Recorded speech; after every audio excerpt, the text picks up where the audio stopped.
Nós vamos aprender agora várias formas de como estudar e interpretar a Bíblia corretamente.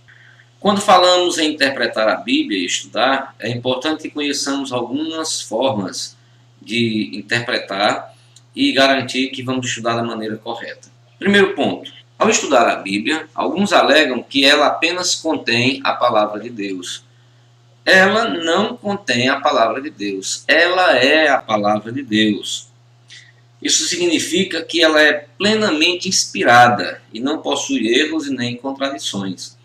A Bíblia é inspirada, inerrante, infalível e autoritativa. Todavia, quando dizemos que a Bíblia é inerrante, não estamos referindo às traduções. Como a gente viu antes, logo no início, tem uma língua nativa que foi criada a Bíblia, pegamos uma palavra, traduzimos para a nossa língua, mas o fato de traduzir não significa dizer que foi um erro. É porque eu já expliquei. Não existem algumas palavras naquele idioma, aliás no nosso, que possa ser traduzido. Então, por conta disso, nós temos que fazer algumas adaptações. E eu já expliquei que essas adaptações são chamadas de versões. Assim, não negamos que houve possíveis erros de copistas ao longo dos séculos. No entanto, a Bíblia é o livro mais bem documentado que existe. Ela conta com uma variedade de cópias infalíveis muito grande e, no geral, apenas aproximadamente 3% do seu conteúdo possui algum tipo de debate com relação à originalidade do que foi copiado. Vamos esclarecer alguns pontos. A Bíblia, quando ela foi feita, não foi feita de uma vez, e alguns manuscritos foram perdidos e depois reencontrados. Esses manuscritos, quando foram reencontrados, estavam com algum problema, rasgados ou sujos, ou faltando alguma coisa, e foi necessário que os copistas, para preservar a escrita da Bíblia, fizessem as suas adaptações. Então, na nossa Bíblia, nós vamos encontrar trechos que têm parênteses ou colchetes, algumas coisas escritas. Então, nesse caso, essas partes que estão entre parênteses e colchetes representam exatamente a necessidade do copista em fazer a versão da Bíblia para completar o sentido daquilo que estava perdido. Mas, de forma alguma, isso vai invalidar o texto bíblico. Por quê? Porque ele vai traduzir pela ideia. Quando nós fazemos uma interpretação de uma frase ou de uma parte da Bíblia, um versículo, ou até um próprio livro, nós não podemos perceber isoladamente a palavra, o período ou a frase. Nós temos que colocá-la num contexto. E dentro desse contexto vai haver a necessidade de interpretar a ideia. Vamos dar um exemplo mais concreto. A palavra corrente, ela tem uma polissemia. A polissemia significa vários significados. Eu posso dizer corrente de amor, corrente de oração, corrente propriamente dita para amarrar alguma coisa. Então, observe que a palavra corrente, dependendo da frase onde ela é colocada, vai ter um determinado sentido. Agora, o que nós não podemos mudar é a essência do que foi dito por Deus. Segundo ponto, ao estudar a Bíblia, saiba que sua revelação ela é progressiva. A revelação de Deus registrada na Bíblia não foi dada de uma só vez. Deus se revelou progressivamente. Isto significa, na verdade, que, apesar de existir uma unidade básica nas Escrituras, também existe um desenvolvimento. É por isso que podemos dizer que o Antigo Testamento deve ser interpretado à luz do Novo. Por exemplo, no Antigo Testamento, lemos sobre a importância do sacerdócio, o levítico, mas no Novo Testamento, descobrimos que esse sacerdócio era temporário e servia para apontar para o sacerdócio perfeito e definitivo de Cristo, o nosso sumo sacerdote. O escritor da carta aos Hebreus foi o que mais falou sobre isso.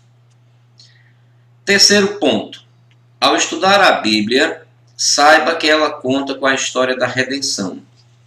A Bíblia é um livro teológico, ou seja, do começo ao fim ela relata os atos de Deus no decorrer da história, a fim de redimir o seu povo.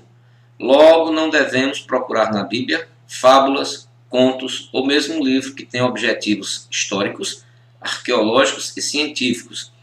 Certamente a Bíblia é uma fonte de registro de eventos históricos, mas sua grande mensagem é a história da redenção. Veja bem, novamente nós vamos voltar àquele ponto de não estudarmos a Bíblia como um livro comum, não como um livro literário, porque assim fazendo a gente vai transformar a própria Bíblia num conto de fadas, transformando a Bíblia numa história inventada. Então, se a gente tratar a Bíblia como um livro comum, a gente começa a fugir do projeto que é o projeto de redenção, o projeto de salvação de Deus para o seu povo. Duas coisas são importantes nos versículos, nos livros e em toda a Bíblia. Ela deve ser a ideia que Deus quer informar para nós, ela deve ser cristocêntrica. Então, essas duas coisas são altamente importantes. É a palavra de Deus e revela Cristo como Salvador, fazendo o plano de salvação e resgatando a todos do pecado. Então, neste caso, vamos ter muito cuidado quando ler a Bíblia. Vocês vão observar que algumas igrejas não leem a Bíblia, porque acham que é um livro difícil, ou porque só o sacerdote tem o direito de ler. Outros usam como amuleto em casa, aberto, na sala, em algum local, porque exatamente não entende o projeto da Bíblia. Se você quer falar com Deus, a melhor maneira é a oração. Se você quer deixar guardado no seu coração, na sua mente, a palavra de Deus, é lendo a Bíblia. Nós vamos observar que a Bíblia utiliza a linguagem do observador e não uma linguagem científica. Significa dizer que nós devemos observar a Bíblia independente da cultura que temos. Devemos ler a Bíblia independente do quão científico nós somos. Por quê? Porque o grande problema é que quando alguém tenta ler a Bíblia de forma científica, querendo saber o porquê de cada palavra, o porquê de cada frase, ele começa a questionar a Bíblia, começa a questionar as coisas de Deus. E a palavra de Deus diz que as coisas dele, para nós, parecem loucura. Então, se eu começo a questionar a Deus, eu estou fugindo do projeto. Eu não tenho que perguntar o que é, eu tenho que perguntar por que ele está falando para mim, qual é a mensagem, qual é o objetivo que ele quer. Ele quer me salvar, ele quer me resgatar, ele quer me livrar do pecado. Então, eu preciso entender essa proposta. Veja bem, se a gente começa a questionar, observe a ciência. Apesar de tantos anos, tenta provar que a Terra é de uma forma ou de outra. Ela tenta provar a existência do homem e tenta provar para onde o homem vai. Nós entendemos que a ciência tenta, mas ela nunca conseguiu resposta para o que é divino. E sempre fica se perguntando, de onde é que o homem vem? Para onde é que o homem vai? Então, pode usar os versículos e pode usar a Bíblia até como proposta de querer provar alguma coisa. Mas a ciência nunca provou nada. Até hoje, ela não sabe de onde nós viemos e para onde a gente vai. Nós sabemos, a resposta está na Bíblia.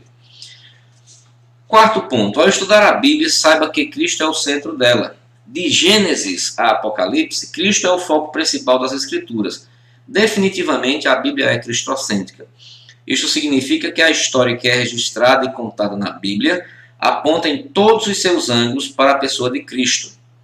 O Antigo Testamento revela claramente a promessa acerca do Messias, o Filho de Deus, que seria enviado ao mundo para resgatar o seu povo. Já no Novo Testamento, registra em detalhe o cumprimento dessa promessa. Quinto ponto. Ao estudar a Bíblia, saiba que ela está completa. O cânon bíblico está fechado, ou seja, nada mais pode ser adicionado a ele. Apenas esse cânon, que significa a coleção de livros que compõe as Sagradas Escrituras, a gente já estudou nas aulas anteriores, foi reconhecido pela Igreja como inspirado e que não precisa de qualquer complemento.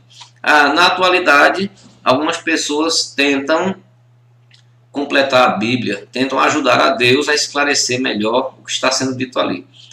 Porque eles observam que a língua está escrita numa linguagem antiga, que é o original, e não fazem a versão correta, aí dizem assim, eu vou tentar explicar a Bíblia. Então começa a adulterar.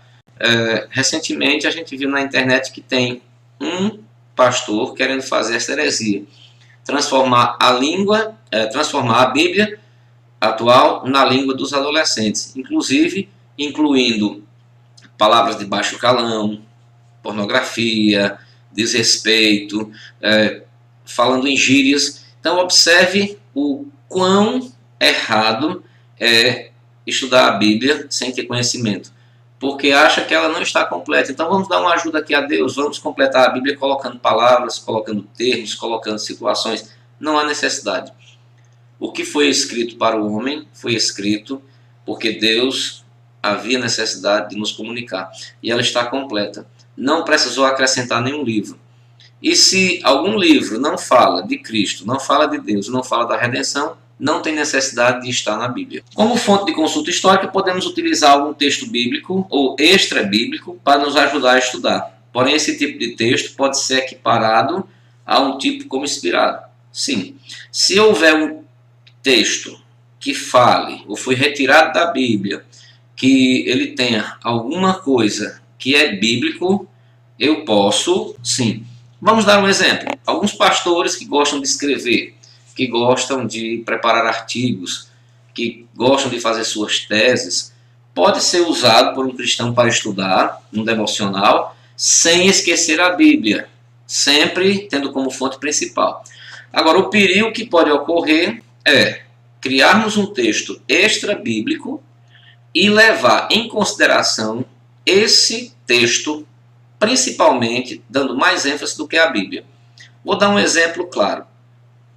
A Igreja Católica, ela tem o Papa como seu líder soberano, e o que ele diz para as pessoas, o que ele orienta, é feito não através da Bíblia, mas de uma encíclica papal. Ele escreve, são palavras ali, são textos, são artigos em que as pessoas, quando leem esses artigos, seguem cegamente o que ele está escrevendo e esquecem, colocam a Bíblia de lado. Então, cuidado ao estudar a Bíblia com esses textos extra-bíblicos. O que não está dentro da Bíblia, o que não fala de Deus, não fala de Cristo, não é correto. Nenhum texto deve se sobrepor à Bíblia. Recentemente foi descoberto o Evangelho de Maria, o Evangelho de Judas, o Evangelho de Tadeu, o Evangelho X, Y. O que eu percebo é que essas descobertas têm um objetivo: negar a Cristo, negar a palavra de Deus. Mas é preciso ter muito cuidado ao estudar com os chamados textos extra-bíblicos. Sexto ponto. Ao estudar a Bíblia, devemos pedir que nosso entendimento seja iluminado.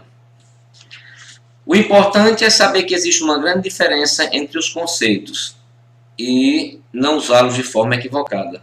Revelação, inspiração e iluminação.